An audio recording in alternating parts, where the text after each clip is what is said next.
ఒక అమ్మాయికి అకస్మాత్తుగా ఒక వింత శక్తి వస్తుంది. తన ముందున్న ఒక పాత కార్డ్బోర్డ్ ధర సరిగ్గా అరగంటలో పెరగబోతోందని ఆమెకు ముందే తెలిసిపోతుంది. ఇది నిజమో కాదో అని ఆమె 30 నిమిషాలు ఆగి పాత సామాన్ల కొట్టుకు వెళుతుంది. ఆమె ఊహించినట్లే షాపు యజమాని అమ్మా ఇప్పుడే దీని రేటు పెరిగింది అని చెప్పి ఎక్కువ డబ్బులిస్తాడు. దాంతో తనకున్నది భ్రమ కాదు, ఒక అద్భుతమైన మాయాశక్తి అని ఆమెకు నమ్మకం కలుగుతుంది. ఆ వచ్చిన డబ్బుతో ఆమె ఒక పాత వస్తువుల మార్కెట్కు వెళుతుంది. అక్కడ ఒక వ్యక్తి పాత ఫ్లవర్ వాజ్ పట్టుకుని దీనంగా నిలబడి ఉంటాడు.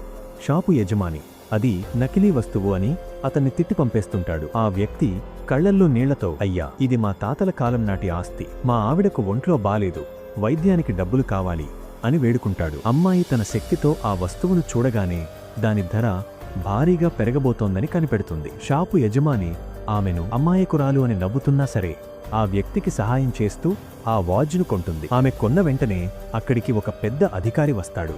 ఆ వాజ్ను చూడగానే అతను ఆశ్చర్యపోతాడు. అది మామూలు వస్తువు కాదు, చైనా కాలం నాటి చాలా అరుదైన వస్తువు అని చెబుతాడు. అందరూ చూస్తుండగానే దానికి 2 లక్షల రూపాయలు ఇచ్చి ఆమె దగ్గర కొంటాడు. అమ్మాయి తన ఊరికి వెళ్లి పాత వస్తువులను సేకరించడం మొదలుపెడుతుంది. ఊరి జనం వింతగా చూస్తున్నా పట్టించుకోదు. ఒక ఇంట్లో ఉన్న పాత పాత్రను 1000 రూపాయలకు కొంటుంది. ఇదంతా గమనిస్తున్న ఆమె అత్త దొంగచాటుగా అమ్మాయిని వెంబడిస్తుంది.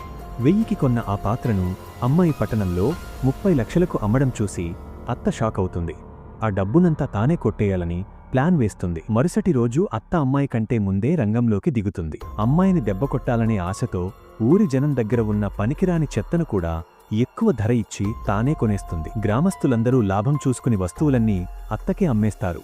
కానీ అసలు ట్విస్ట్ ఏంటంటే అవన్నీ పనికిరాని వస్తువులని అమ్మాయికి ముందే తెలుసు. అత్త దురాశను ఆమెకే శాపంగా మార్చడానికి అమ్మాయి వేసిన మాస్టర్ ప్లాన్ అది. లక్షల లాభం వస్తుందనే ఆశతో ఆ పాత సామాన్లను తీసుకుని అత్త షాపుకు వెళ్తుంది.